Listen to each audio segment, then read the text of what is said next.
Subscribe if you're done being a loser. Let's go. It's probably the reason why they call, to check if you're well. And how I'm doing. Yeah. So I do Monday to Friday, 46 or 12 to 4, I can't remember. And then Saturday I'll do the block party from 6 p.m. until midnight. And then I'll come back Sunday from 10 until 12 or 9 until 12, I think. And then I'll come back in Monday morning. And then, yeah. Jeez, you did a lot of radio at some point. Yeah, but I mean, that's like, to me, it didn't even feel like a job per se, because when I'm behind the mic, it's like feeding my soul. So I didn't even, people would be like, how can you do a 6-hour show? I'm like, dude, I'm doing what I love, you know. So It doesn't matter. It doesn't matter Yeah. to me, you know. I'm working 7 days. I'm happy, man. Would you do it for free? Yeah, 100%. Yeah. Yeah, I mean, when I started, I was doing it for free. Oh, okay. Yeah. Where and why? At Y as well. The YFM journey is weird. Let me take you back to how that came about. So obviously I started on Kids TV, right? Who were you with on Kids TV at the time? Who's still around now? Man, Salamina. Oh, really? Musash there? Yeah. Yes, okay. Musa, Stefina, there was a girl called Ketiwe. Okay, I remember that time well. Yeah. But I don't remember you. What were you doing? Were you wearing a mascot? I was young, man. I was a youngster then.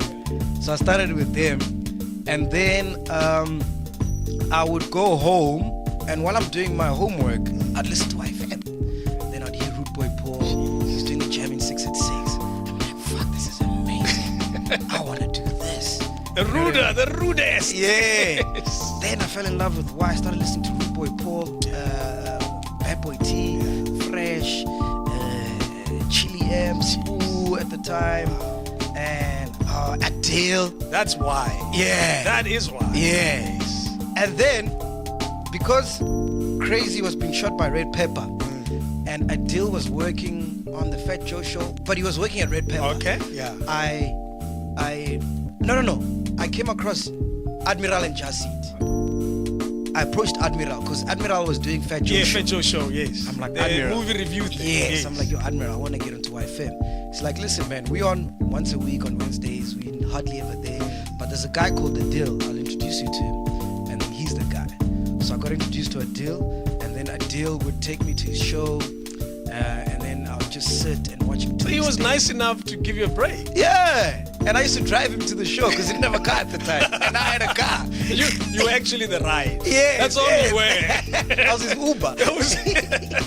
So I'd drive him to the show and then I'd watch everything. That's when I got introduced to Spoo, Fresh, DJ Kent, DJ Waxy. Jeez. And that time I'm in high school, grade 10, grade 11. And I'm like, wow, this is what I want to do. So I had to stop doing that and focus on my studies because my studies were tanking a bit. I was focusing too much on the TV and the radio thing. So after that, then I was staying in Parktown with my mother, and Dineo Ranaka happened to stay at the same complex. Yeah. And now my mom had a meter taxi business at the time. Okay. So I used to drive a lot of celebrities. Kanyimba used to drive Lorna. Maseko, yes. Used to drive Shwashwi, the original Shwashwi. Oh, Sonia. Oh yes, Sonia Mbele or somebody. Is it Sonia Mbele? Yes. Yes, I remember. Yeah. Yes. I used to drive Kitty, Loriso, I forgot his name, man. So I used to drive them. So you were exposed to all of this very early. Yeah. And that's how I ended up driving Dineo Ranaka. So while I'm driving, I'm like, yo, dude, I've got a passion for radio. How can I get into Y? By the way, those are irritating drivers. Just for the record. I was one of those. Those are irritating drivers. I was driving with DJ Spoo recently, and we were sitting at the back, both wearing masks. You can't see much. Yeah. The Uber driver noticed DJ Spoo's voice stood out. Yeah. And immediately changed his mirror to see properly. And then he started asking lots of questions. Yeah. And it never stopped. Wanted to take pictures. Yeah. So I know those drivers. Yeah. And the Uber guys, I'm not criticizing you, but I know it's okay. You can do it. He did it, and look at him now. Exactly. And then she's like, yo, listen, my show, she was doing the show with, they were about to launch the Drive Time show with Chili and Dineo. Okay. She's like, listen, my show's already packed. I'm to be doing 6 to 9 p.m. I'll introduce you to him. So she introduced me to Mo Flavor, told him the thing. He's like, listen, come up with an idea that you think you can do on the show. So I was like, all right, I'll do entertainment news. I was like, clean, let's do that. So that's how I got into Why. Jeez, thanks to Mo Flavor. Yeah. Wow, man. And then I did the segment for like 6 months. And I was there every single day at Rosebank, not getting paid, not a cent. Didn't care. Those fancy studios. Yeah. I remember them well. I was there. My segment was 5 minutes, but I'd be there from like 12. And his show's at 6 p.m. Do my 5 minutes. You were preparing. Yeah. Do my 5-minute thing. And then even after that, I'd stay and probably leave home at like 10. Because, at the time, YFM was hot. And it was a family unit. The guys used to hang out quite a bit. Exactly. Yeah. And then 6 months down the line, Trevor Noah was doing Midnight. And he decided he didn't want to do the radio thing anymore. He's going to focus on comedy. So there was a slot available there. They took Is it Monday to Friday? Yeah, Monday to Friday. Yeah. Midnight. So they took Tolly B from Weekend. Yeah. He was doing Weekend in the morning or sometime. And then they took him and put him on Trevor's slot. So they needed someone now to fill that gap. To fill that gap. So because I was always there, they're like, you know what? Who was the boss at the time? Bondo. Bondo And Shaba. Yes.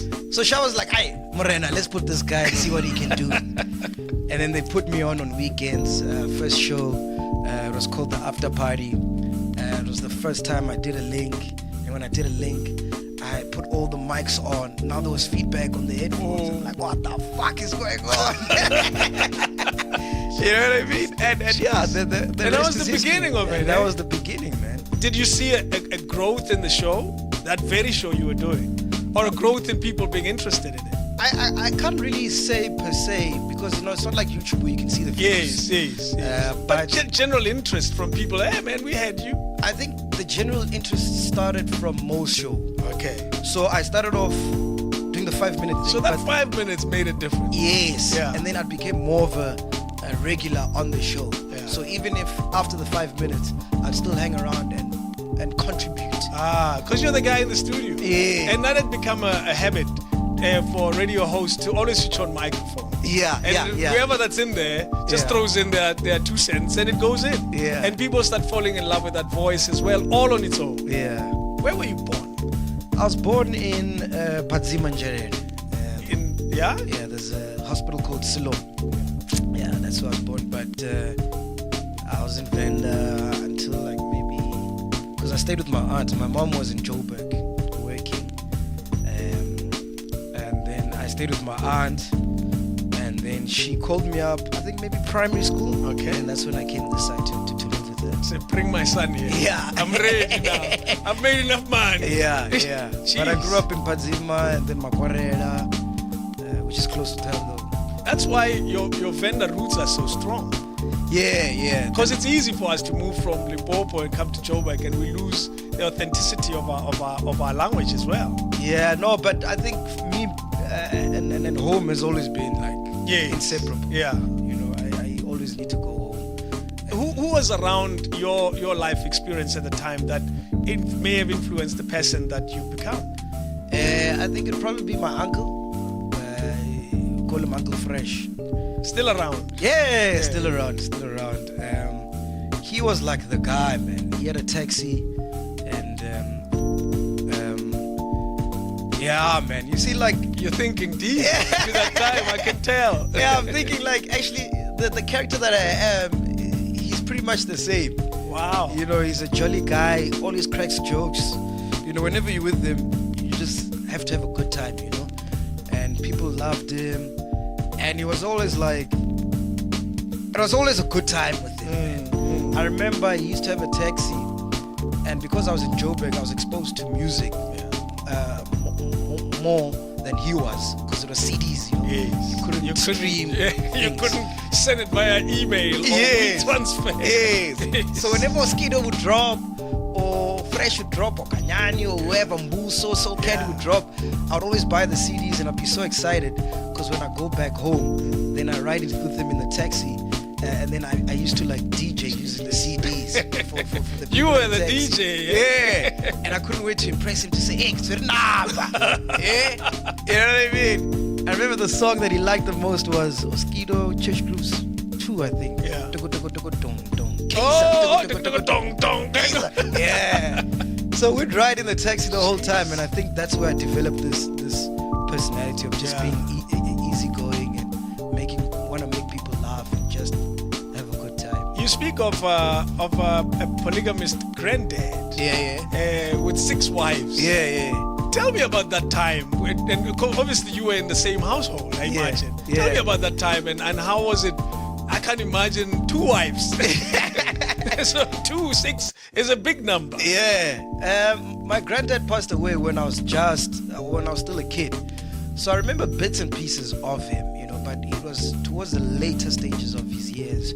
So he was at the point where he was, frail and wasn't the guy that he once was. Yeah. So the stories that I tell on the podcast, wherever I may be, it's stories that I hear from like my mom or my uncle when they tell me, hey, your grandfather was like this, your grandfather was like that, But he was a big deal, man. Like till this day, he left us so much inheritance that till this day we still live from all the things that he did. Yeah. I mean, the house that we have in Venda, in this day and age, is probably still one of the biggest in Venda. Jeez. But he had it in 1960. Wait a minute. You know what I mean? Like the farm that we have is bigger than the king's.